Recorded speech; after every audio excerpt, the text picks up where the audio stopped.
The cathedral spire rises through smoke like a broken finger pointing at God, and somewhere in the rubble below, a machine weighing 45 tons holds its breath. Inside, a young man from Pennsylvania named Clarence Smoyer presses his eye against cold steel, his thumb resting on a trigger that will decide whether he lives or dies in the next 60 seconds. He does not know that this moment, March 6, 1945, will follow him for the rest of his life like a shadow that never fades. He does not know that the machine hunting him in these ruins has already killed 2 of his friends. He only knows the cathedral, the smoke, the waiting, and the terrible certainty that someone is about to burn. Before we go further into this story, I want to ask you something. If you have not already subscribed to this channel, please do so now. This is a story that deserves to be told, and your subscription helps us bring more forgotten moments of history back into the light. And please leave a comment telling us where you are watching from, your city, state, or country. We want to know who is listening. Stay with us until the end, because what happens in the next 30 minutes is not just about a tank duel. It is about the weight of memory, the cost of survival, and what it means to carry the war long after the guns go silent. Cologne in March of 1945 is not a city anymore. It is a carcass. 5 years of Allied bombing have reduced it to something unrecognizable, a landscape of shattered stone and twisted iron, where streets no longer follow logic and buildings stand like hollow teeth in a broken jaw. The great cathedral still rises above the destruction, its twin spires damaged but defiant, a Gothic monument surrounded by an ocean of rubble. Beneath the ruins, in cellars and sewers and makeshift shelters, thousands of German civilians huddle in darkness, listening to the distant thunder of artillery and the grinding treads of approaching tanks. Above them, the war continues without mercy. The American forces pushing into Cologne are not liberators here. They are invaders on German soil, moving through a city that fights back from every corner, every window, every pile of debris. This is urban warfare at its most vicious, a kind of combat where visibility is measured in meters, where every intersection is a killing ground, and where the enemy could be anywhere. For tankers, it is a nightmare. Tanks are built for open ground, for sweeping movements across fields and plains where their speed and firepower can dominate. In a city, they become steel coffins, blind and vulnerable, easy prey for a single soldier with a Panzer rocket launcher hiding in a basement window. Clarence Smoyer knows this. He has known it since his tank, a brand new M26 Pershing named Eagle 7, first rolled into the outskirts of the city. The Pershing is the newest, heaviest tank the United States Army has fielded in Europe, a response to years of brutal lessons learned against German armor. For most of the war, American tankers have gone into battle in M4 Sherman tanks, reliable machines that are fast, easy to produce, and fatally outmatched by German heavies like the Panther and the Tiger. The Sherman's 75mm gun can barely scratch the frontal armor of a Panther at combat range, while a Panther's 75mm high-velocity gun can punch through a Sherman like paper. American armored doctrine, built on speed and numbers, has sent thousands of young men into fights they could not win, and the graveyards of France and Germany are filled with the evidence. The Pershing is supposed to change that. It mounts a 90mm gun, thick frontal armor, and a profile that looks almost European, low and heavy and mean. Only a handful have made it to the front lines by March of 1945, and Eagle 7 is one of them. Smoyer, serving as the gunner, is still learning the machine, still getting used to the way it moves, the way the gun recoils, the way the whole vehicle feels different from the Shermans he trained on. But there is no time for a learning curve. The war is ending, everyone knows it, and that makes it more dangerous, not less. Desperate men fight harder. The mission today is simple in theory. impossible in execution. German armor has been spotted near the Cathedral Square, and it has already killed 2 Sherman tanks, part of the same armored column advancing through Cologne, were destroyed earlier in brutal ambushes. The crews did not have time to escape. They burned inside their machines, and the smell of it still hangs in the air, a sick, sweet chemical stench that mixes with the dust and smoke. The German tank responsible is believed to be a Panther, one of the most lethal fighting vehicles in the world, and it is still out there, waiting, hunting. Eagle 7 has been ordered to find it and destroy it. Smoyer does not feel like a hero. He feels like a target. Inside the Pershing, the world is reduced to a narrow cone of vision through his gun sight, a tiny porthole into hell. He can hear the engine rumbling beneath him, feel the vibration in his bones, smell the oil and cordite and sweat that fills the crew compartment. The other men are close enough to touch. The driver, the loader, the commander speaking quietly into the radio, all of them sealed inside this metal box, trusting each other with their lives. They do not talk much. There is nothing to say that has not already been said 1,000 times. Check your ammo. Watch your sector, stay alert, do not die today. The Pershing moves slowly through the rubble, treads clanking over broken stone, the commander scanning for threats, the driver navigating by instinct through streets that no longer exist. Every corner is a potential ambush. Every pile of debris could hide a Panzer team. The tension inside the tank is physical, a tightness in the chest, a dryness in the mouth, a constant low-level terror that never quite becomes panic but never goes away either. This is what urban combat does to men.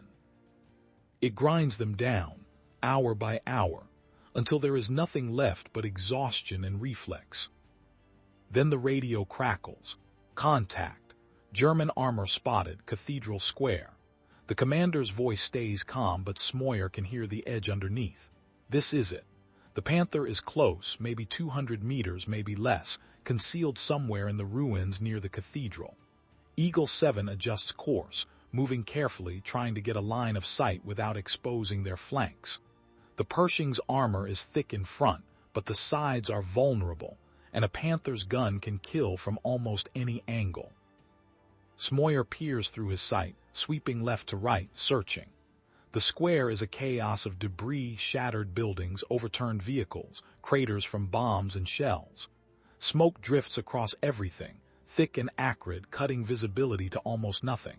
He can see the cathedral looming above, its damaged spires still impossibly tall, a monument to something that feels very far away from this moment. Somewhere in that smoke, in that rubble, the Panther is waiting. The Germans know this ground. They know where to hide, where to shoot from, how to use the ruins to their advantage. The Americans are outsiders here, stumbling through a maze built by their enemy. And then Smoyer sees it, a shadow moving behind smoke. A low-profile hull, the distinctive sloped armor of a Panther, barely visible through a gap in the rubble. His heart hammers. His hands move automatically, training taking over, traversing the turret, aligning the gun, calling out the target to his commander. The Panther has not seen them yet, or if it has, it is hesitating. There is a strange moment of stillness, a breath held, and in that breath Smoyer realizes something that will save his life. The Panther crew is confused. They are looking at Eagle 7, this unfamiliar American tank with its low profile and heavy armor, and they are not sure what they are seeing. The Pershing is new enough, rare enough, that German tankers have not been briefed on it. From a distance through smoke, it might look like a German tank, maybe a captured vehicle, maybe friendly fire waiting to happen. That hesitation, that split second of uncertainty, is the only advantage Smoyer will get. The commander gives the order, fire. Smoyer squeezes the trigger. The Pershing's 90mm gun roars, the whole tank rocking backward from the recoil, the crew compartment filling with smoke and noise and the sharp chemical smell of propellant. Through his sight, Smoyer sees the tracer streak across the square, a line of fire connecting Eagle 7 to the Panther, and then impact. The shell hits low, striking the Panther's hull with a sound like the world breaking in half. But the Pershing is moving, still rolling forward, and the shot is not perfect. Armor-piercing rounds need stability, need precision, and firing on the move is always a gamble. The Panther does not explode. Not yet. But it is hurt, smoke beginning to pour from the engine deck, the crew inside suddenly aware that they are in a fight. Smoyer does not wait. The loader is already slamming another round into the breech. The commander is shouting to halt the tank, to stabilize for a second shot. Eagle 7 grinds to a stop, brakes screaming, the driver fighting to keep them steady on the uneven ground.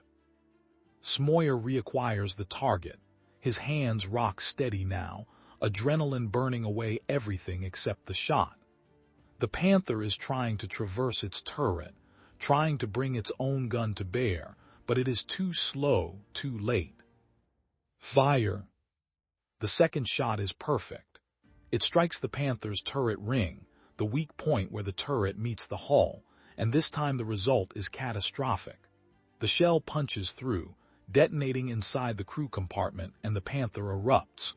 Ammunition cooks off, flames blasting out of every hatch and viewport, the turret lifting slightly from the force of the internal explosion. In less than 45 seconds, the most dangerous tank on the battlefield has been reduced to a burning wreck. Smoyer pulls his eye away from the gun sight. His hands are shaking. The inside of the Pershing smells like hell, all smoke and heat and metal, and for a moment no one speaks. They have just won a duel that could have easily gone the other way. If the Panther crew had fired first, if they had not hesitated, if they had recognized the Pershing for what it was, Eagle 7 would be the one burning right now. Smoyer would be dead or dying, trapped inside a furnace of his own making. But there is no time to think about that. The radio is alive with chatter, other units calling for support, reporting more contacts, more German armor still in the city. The commander is already issuing orders, directing the driver toward another target, another threat. The war does not pause for reflection. The Panther is dead, but the fight continues. Intelligence reports indicate another German tank concealed in a building overlooking the square, possibly a Panzer IV, lighter than the Panther but still deadly at close range. The problem is visibility. The tank is hidden inside the structure, using the building itself as camouflage and protection. A direct shot is impossible. The solution, when it comes, is brutal in its simplicity. If they cannot see the tank, they will destroy the building. Eagle 7 maneuvers into position, the main gun elevating slightly, loaded now with high explosive rather than armor-piercing. The target is not steel anymore. It is stone and wood and brick, the fragile materials that humans build their lives inside. Smoyer knows there might be civilians in that building. There might be families huddled in the basement, children who have never known anything but war, old men and women who remember when Cologne was whole. He knows this, and he fires anyway, because the alternative is to let the German tank kill more Americans, more boys from Pennsylvania and Texas and California who just want to go home. The high explosive round hits the building and detonates, the blast tearing through walls and floors, bringing down a section of the structure in a roar of collapsing masonry. Secondary explosions follow, probably ammunition from the hidden tank cooking off, and then smoke and dust obscure everything.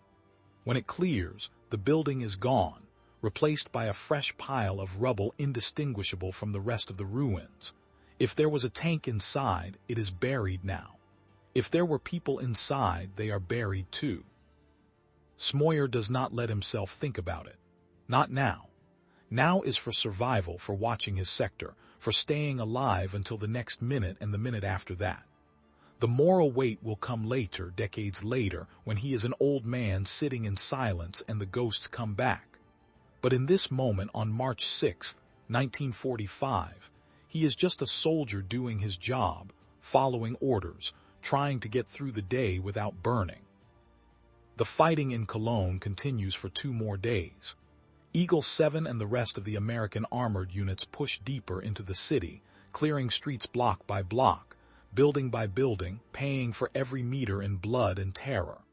German resistance is fierce but ultimately futile. The Wehrmacht is collapsing, its supply lines shattered, its reserves exhausted, its cause lost. But the soldiers fighting in Cologne do not act like defeated men. They fight from the rubble with Panzerfausts and machine guns and grenades, making the Americans bleed for every inch, holding ground that has no strategic value simply because surrender feels like betrayal. By March 8th, the city falls. The cathedral, damaged but standing, becomes a symbol of both destruction and endurance, a reminder that some things survive even when everything around them burns. American tanks park in the square where the Panther died, and soldiers pose for photographs in front of the Gothic spires, grinning young men who look like they have won something. Maybe they have. Maybe survival is victory enough.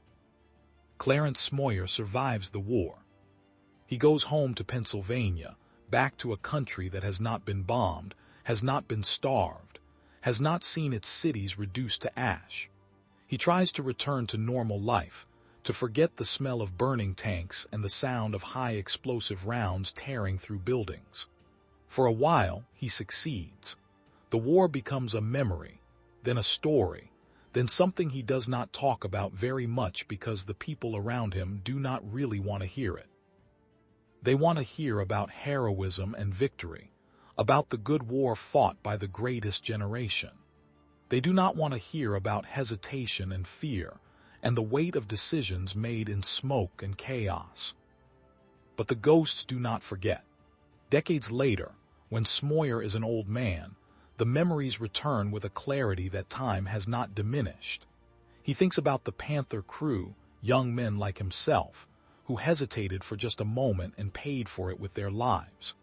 He thinks about the buildings destroyed, the high explosive rounds fired into structures that might have sheltered civilians, the calculations made in seconds that determined who lived and who died. He begins to understand, in a way he could not as a young soldier, that victory and guilt are not opposites. They can exist in the same heart, in the same memory, inseparable and irreconcilable. War correspondents and historians find him eventually. They want to talk about the tank duel, about the Pershing versus the Panther, about tactics and technology, and the dramatic confrontation near Cologne Cathedral. They make it sound like a sports match, like a contest with winners and losers and clean narratives. Smoyer tries to explain that it was not like that it was terrifying and confusing and morally complicated in ways that do not fit into heroic stories. He tries to explain that he still thinks about the civilians, the ones who might have been in the buildings, the ones who had no choice but to hide underground while giants fought above them in machines made for killing. Some interviewers understand, most do not. They want the myth, not the man. They want the story of American ingenuity and courage triumphing over Nazi aggression, which is true enough as far as it goes, but it does not go far enough. It does not reach the place where Smoyer lives now, in the space between pride and regret, between duty and doubt. He did his job. He followed orders.